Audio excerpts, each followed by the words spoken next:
recently going on. And so that demonstration of goodwill, as well as the kind of consensus when it comes to the need and urgency to solve the conflict, can add some fuel towards resolution. The story falsely claiming that 15,000 protesters were sentenced to death in Iran has spread like and celebrities. RT contributor Rachel Marsden has more on the story. Earlier this year, Canadian Prime Minister Justin Trudeau tossed around the notion of disinformation to justify banning RT from Canadian airwaves, just like his allies did in the European Union. And he did it in the absence of any specific facts or evidence. You know, it's just a convenient way to discredit information and analysis that you don't like. But this week, it's Trudeau who's been caught red-handed peddling actual, proven disinformation when he tweeted, then deleted, a statement accusing the Iranian government of having decided to execute 15,000 anti-hijab protesters.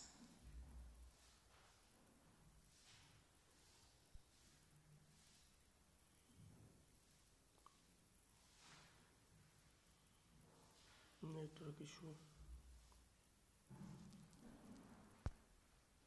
To impose the death penalty on the Iranian regime's barbaric decision to impose the death penalty on nearly 15,000 protesters. These brave Iranians were fighting for their human rights, and we continue to stand united in support of them and united against the regime's heinous actions. Perpetual Pompeo said that it was, quote, barbaric. U.S. Senator Mitt Romney called it, quote, tyrannical, and demanded condemnation from the global community. Hollywood celebrities like Sophie Turner from the X-Men movies and Academy Award winner Viola Davis also tweeted that these mass executions were fact and demanded immediate global action against them. Erasure Group founder Ian Bremmer later removed it, calling the information, quote, unverifiable and likely untrue, quote, unverifiable and likely untrue. Well, yeah, it turns out that he was right. It is untrue. So where did the fake news come from?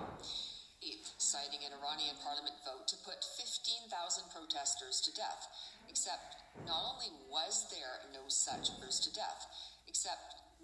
citing an Iranian parliament vote to put 15,000 protesters to death, except not only was there no such vote, Parliament doesn't vote on sentencing matters. That falls within the jurisdiction of the courts. It took a week for Newsweek to amend its article and remove reference to the Iranian Parliament voting for death sentences. So where did Newsweek get this idea in the first place? Well, 2 days before the article ran, Iranian activist Mahsa Amini tweeted that the Iranian parliament had, quote, issued death sentences to people arrested during the ongoing uprising. There were also some rumors circulating on Telegram that happened to have been picked up. Look, Iran does have the death penalty, just like the United States has the death penalty. But from there, the assumption became that anyone arrested in Iran was going to be executed. So, who is this activist who committed the original fake news sin? Ahmadinejad just happens to be the lucky recipient of $628,000 in U.S. State Department funding over the past 8 years. That's according to the U.S. Online Federal Contract Database. She has also worked as an anchor for the U.S. government's Voice of America Persian language media service. Back in January 2020, as the Trump administration was ramping up anti-Iranian regime change rhetoric at the end of Trump's term, Washington's Institute for Responsible Statecraft ran a photo of Ahmadinejad with Secretary of State Mike Pompeo and denounced the Western press for platforming Ahmadinejad to promote Iranian regime change without disclosing her State Department funding. It wouldn't be the first time that Iranian regime change was powered by fake news. In 1953, the CIA overthrew the government of Prime Minister Mohammad Mossadegh in the wake of his nationalization of Iranian oil to keep it out of the hands of Western multinationals.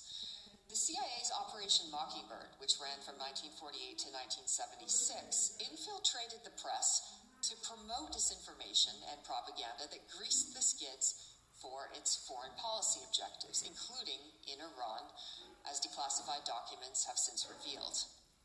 Surely it's just a total coincidence that Joe Biden said just at the beginning of November, quote, "Don't worry, we're going to free Iran." So now that crusading anti-disinformation gatekeepers like Trudeau and Pompeo have been busted violating their own standards, are they going to ban themselves from media platforms before they can re-offend? I mean, the damage is done. The horse is out of the barn.